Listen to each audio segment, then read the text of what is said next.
happening now. It's 6:30 and you are looking live in the gymnasium of Onondaga Central. They got a big game tonight with Dolgeville, and we're there live for Friday Morning Lights. From WSYR TV Syracuse, the local station, you're watching the morning news.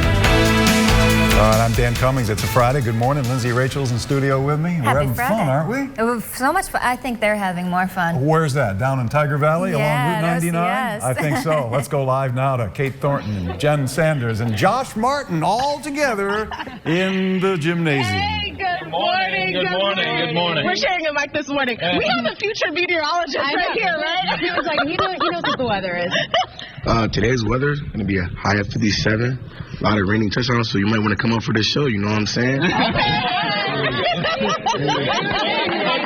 like that. A raining touchdown. I like it. I like it. These guys are giving us energy this morning. You don't have to worry about rain tonight, guys. Yeah, that's good. Yeah. I mean, it's going to be cold. That's all right. You guys are going to be running all over your competitors tonight. All right, 6:36, Friday Morning Lights at OCS. You know, when I think of Onondaga Central alums, I think, of course, David Muir and Mike Hart and Latavius Murray. Oh, and then there's Josh Martin. He's right now live with the head football coach, his former coach at OCS. Come on in, Josh. Dan, good morning. You're right. I'm with the man I know as coach. This is Steve Lewis, head coach of the Onondaga Central Tigers team. Coach, talk to me about your season so far. We're 2-2, about halfway through the year. Still out here, OCS, for Friday Morning Lights. Right now we have the cross-country team. They've been hanging with us all morning, and they are looking good. All smiles this morning, which is always a good thing. So you have a huge, huge meet coming up. Yeah, it's called the Manhattan College Invitational. All right, let's go back live to OCS Onondaga Central. It's Friday Morning Lights. Hi, guys. Yeah, hey, good morning. Oh my gosh, it has been a fun morning here, hanging out with OCS. We got the cheerleaders still here, the football team. We talked to the soccer, we talked to cross country, all the fall sports. Yeah.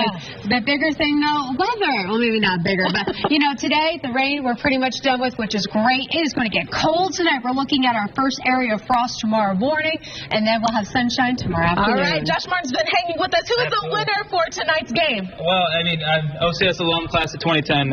Was there any doubt?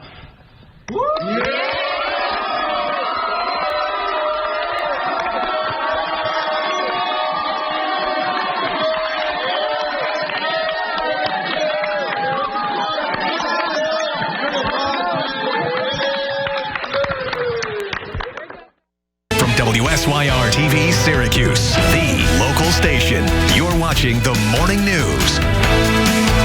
And a good morning to you. I'm Jennifer Sanders at 6:30. And good morning to all of you. And kids have a day off of school, and Kate, there's a good reason for it, too. Yeah, absolutely. I know my phone was blowing up with my daughter's school being closed and everything. So chances are your kid's school is closed today. And you know what's nice? We're getting the snow today, and it's sticking around this weekend to go have fun in it. Good morning, Lindsay. I believe you're in Fulton still. Things are definitely very snowy up there.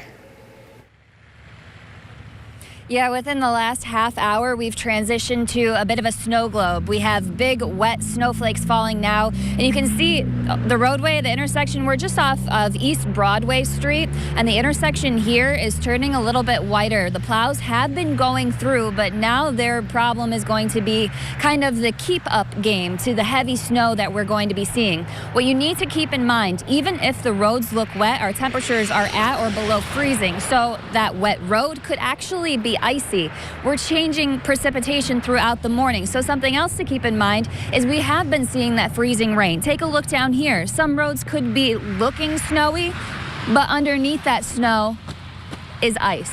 So you're going to need to take it slow this morning. No need to rush to get around. Plows are going to continue to do what they need to do to keep the roadways safe. Keep up to date with your forecast, the radar, the timecast, all online. But Kate will have your hour-by-hour forecast coming up in just a few minutes. Live in Fulton, Lindsay Rachel, News Channel 9. The State Fair in February, yes, they call it the Winter Fair, returning to the Expo Center this weekend on the State Fairgrounds. All right, News Channel 9's Julia LeBlanc is there. This is the year for this event. Last year, there was about 25,000 people taking part. Julia is joining us now live to tell us all about it. Good morning. Good morning, Dan and Jennifer. We are on one of the rides this year, the most popular slide here. We have lots of new rides this year, lots of new food, new things going on. And here to tell us all about it, Alan LaVenture, who is the associate promoter here. Now tell us, what can people expect that's different from last year's winter fair? The fair is running from today, Friday, through Sunday. You can come here, go on the rides. We're going to take a ride right now on this slide. Are you ready, Alan? Ready? One. Here we go. See you later, Dan and Jennifer.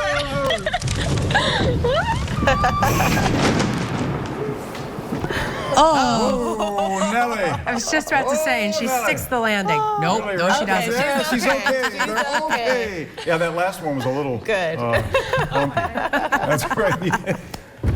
Love it. Oh my and you goodness. will too. Winter Fair.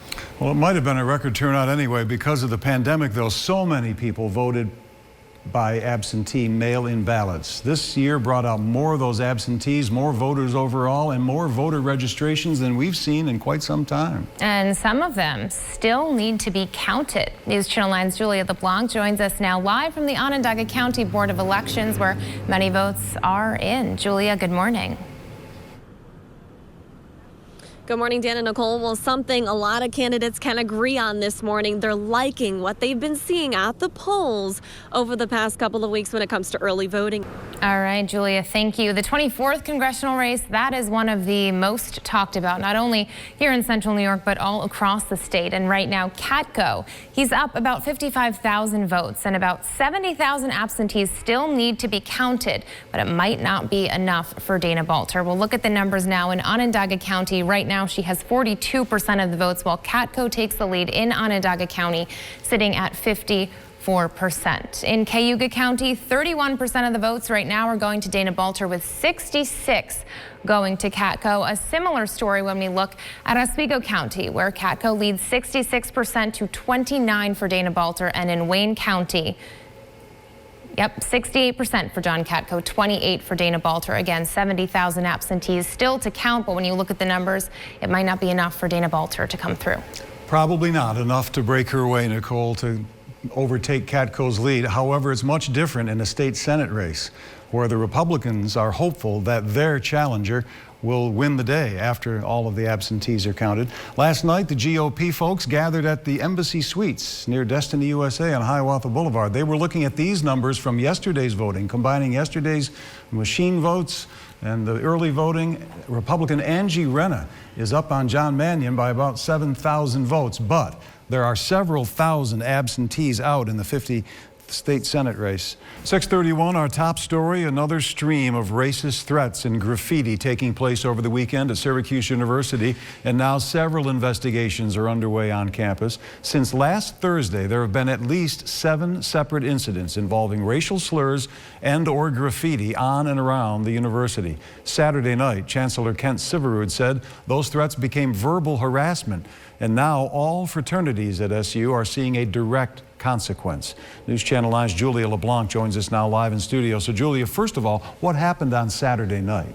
Well, Dan, Chancellor Kent Syverud sent a memo to students this weekend saying a female African-American student on Saturday was verbally harassed near College Place by a group of students and visitors. The Syracuse chapter of the NAACP was on campus last night speaking to student protesters over these racial issues. They brought them food and water, and the president of the local chapter, Linda Brown Robinson, tells us that the chapter has the students' backs, and as long as both they and the university follow the law, they'll be supported and hopefully come to what she calls an amicable solution. Brown Robinson also has a message for those behind the racial incidents. In what age and what day and what time do you think this is acceptable to call people names? And if you really felt that way, you'd come out underneath the mask and show yourself. Don't be a coward about this, because that's what they are. They're cowards. The president of the local NAACP also says she's invited students to sit in on NAACP meetings and join the group. It's hitting closer to home now. As you know, the first case of coronavirus now confirmed down in Manhattan. The governor told us yesterday we can expect more cases, perhaps statewide. So we've got a lot of questions, and we know you do, about COVID-19, its severity, how to protect yourself, and just how treatable it is. Yeah, and right now we are joined by Dr. Stephen Thomas from Upstate University Hospital to answer some of those questions. You've been very busy, really informing us and keeping us informed about this. So let's talk about how hospitals here locally are really preparing to help help Central New Yorkers and keep them safe? Yeah, that's a good question. So the first thing people should know is that hospitals at baseline have preparedness plans for all sorts of eventualities, floods, issues like that. So what they do is they take these preparedness plans, and then when there is a new threat like COVID-19, then they build out that plan to make it specific for whatever the threat might be. So in our case, we're trying to come up with processes and systems for, one, how we can identify people that may potentially have been infected, how we can have those people access the medical system without overrunning the medical system, and then how we can protect other patients and staff while we are treating people with COVID-19. Well, we appreciate the context you've provided for us here this morning. Dr. Stephen Thomas from Upstate University Hospital. We're back after this.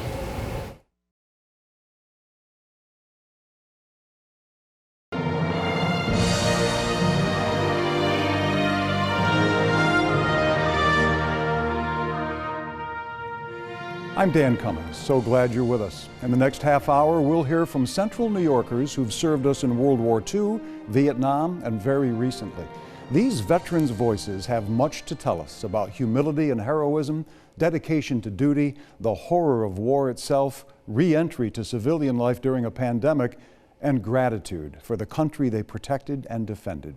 We begin with a fighter pilot, now 96 years old, who helped win the war in the Pacific 75 years ago.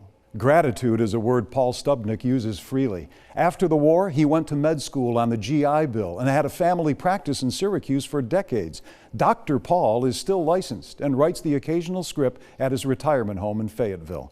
And sweet Sybil, well, she married her white knight in 1946. That lifelong love affair with each other and with aviation lasted 70 more years until her passing in 2016. Hola, I'm Christy Casciano. Thanks so much for joining us in our special celebration of Hispanic Heritage Month. We're going to tell you some of the colorful stories from our area, rooted in a vibrant culture. We begin at La Casita, this incredible cultural center on Syracuse's near west side. In the face of adversity, we learn the stories of abuelas rising above and continuing to sew the bright tapestry of family.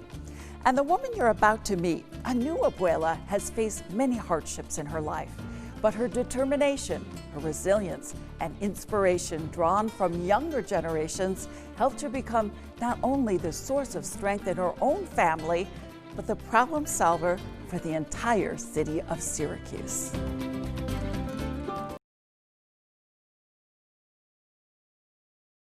This is a story of a very special holiday delivery. Now, this one doesn't come from Santa Claus, but it may be even more magical. It all starts in this shop in the town of Salina and ends at this home on the city's south side, where one family is waiting for a gift that will help them rest a whole lot easier. Yeah, Christy, it has looked a lot different this year. Obviously no parties, no crowds, but you know what is the same? It is the anticipation.